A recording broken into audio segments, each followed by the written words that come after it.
Welcome to my podcast. Today I'm going to talk about another interview case station for the applicant to School of Medicine. So the team is around core value and attribute. And the question will ask the candidate if, for instance, they went for a mock assessment and their grades were like below the expected. It asks them to describe two actions can be done in order to improve their performance and why they chosen that path. And the other one, it's always like it's disappointing to any person if they plan for something and it didn't work out as it has been planned for. So how are you going to sort those kind of feeling you will have, and how are you going to cope with this? And the other question was like, examination, of course, always associated with stress, and especially entering School of Medicine can be so draining. So how would you manage those kind of feeling of stress and routine you're going to do in order to combat that? So let's start with the first one.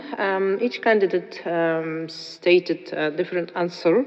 However, all of them, they came around the theme of they're going to reflect on what they have done right and what they had wrong, and they're going to explore where's their weakness stemmed from and what's their strength. They will ask their teacher or their mentor or the advisor how they can improve, and they would like to explore also the mock assessment answer model. And of course, they're going to ask their peers if they did quite well, what was their ways of study or revision, and how they can improve, and how they can compare in order to improve those areas they felt like their weakness in this regard. So it's very important, and this kind of thingy, that you need to acknowledge your feeling. It's important to recognize those kind of feeling and acknowledge them, and don't feel like you've been disappointed, because always there's a way to improve. So and harness. So it's important not to suppress them or keep them down or feeling down. You need to talk about those feelings to anyone you feel trust to, like family, like support group, like close friend, in order to process those kind of feeling. And then you need to think about your perspective, how you're going to improve it, how you're going to deal with it. How you're going to keep focus, and if there is something that you felt was interfering or taking some time from your assessment or the mock study, you need maybe to decrease that and increase more focusing, and put an order of plan for things to be done.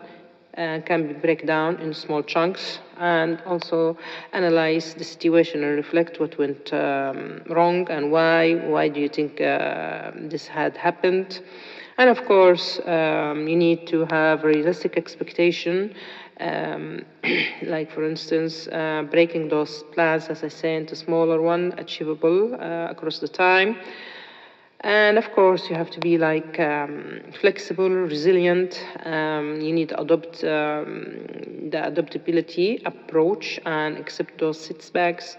And because any journey, there is no successful journey without failure. So it's important to be persevere and persistent, and build, of course, a positive mindset in order to progress to perfection that you are seeking. And of course, as I mentioned, always ask the mentor, friends, trusted member of staff or family or peers, and try to build the momentum. And of course, if there's any achievement, always celebrate, even if it was small, and have a practicing of self-compassion. So be kind to yourself, don't beat yourself up so harshly, and remember that no one has a success without setbacks.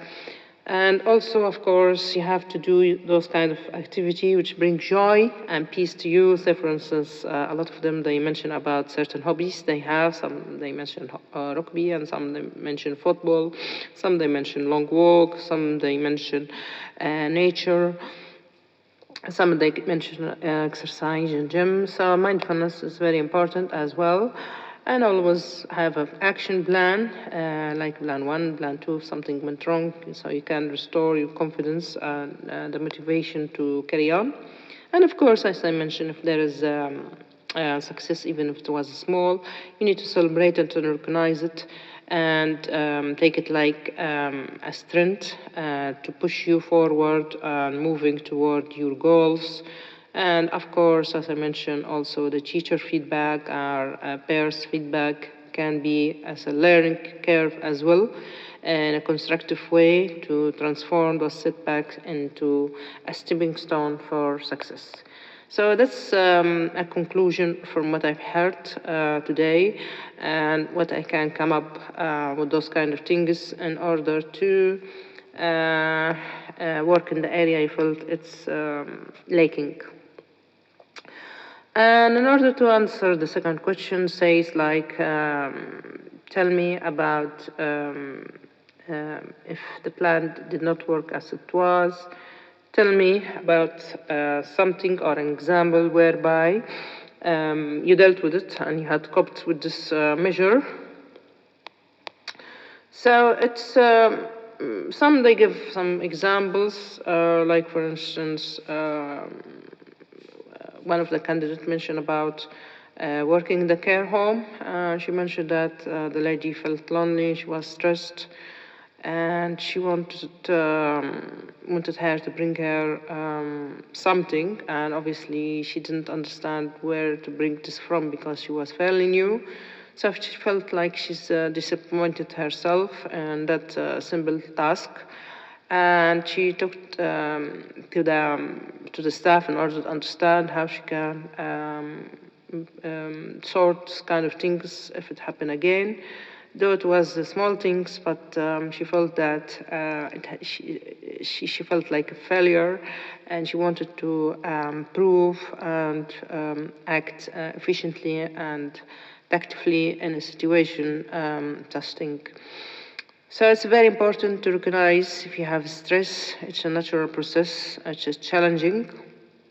And of course, a moderate level of stress can keep us maintaining focusing and performing.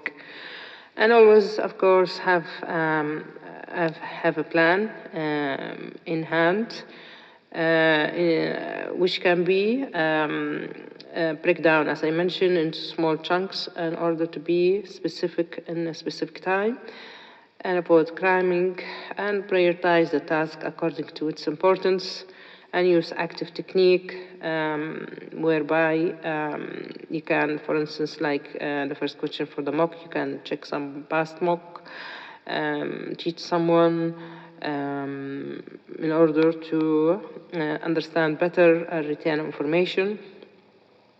And it's very important to have management within a frame of time. So time management is very important. And of course, it's important not to drift away from your hobbies or which can bring joy to you, because this is very important to keep focusing and to be progressing.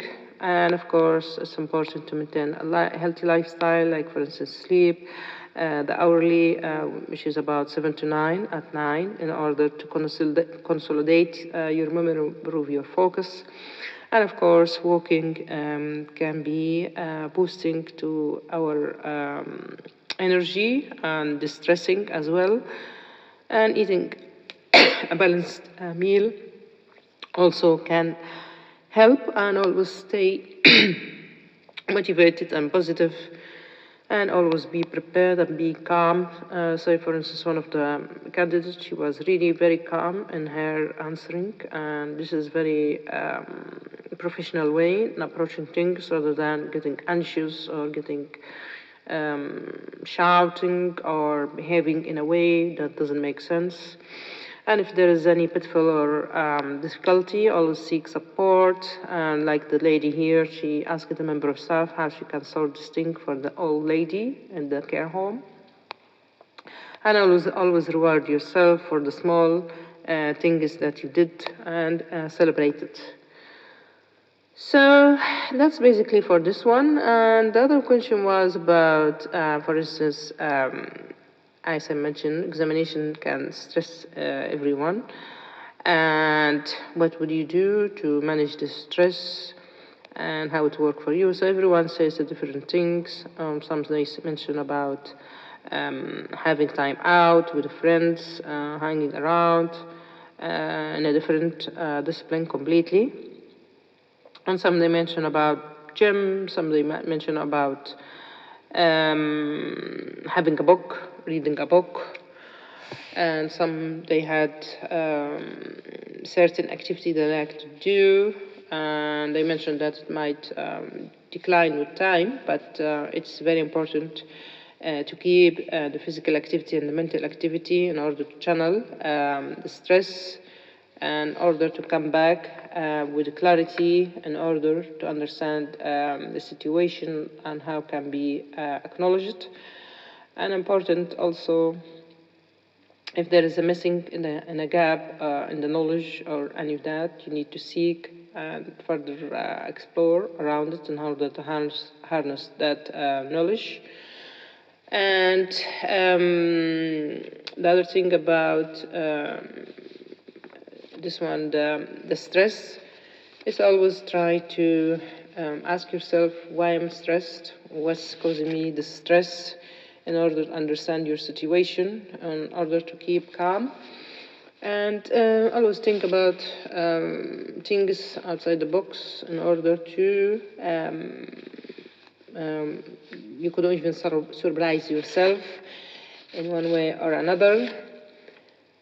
And preparation is very important as well, and action plan and things in order. So, for instance, if you have things you need to do, you need to write it down in a list in order for you to follow that. Because sometimes if we don't do this, we just bypass it and forget about it, and we wouldn't even pay attention to that. So it's very important, those kind of things that you need to master and harness in order to have the journey as it was as you wished to reach for. I hope by that I covered the main points in regard, and I see you in another podcast. Thank you.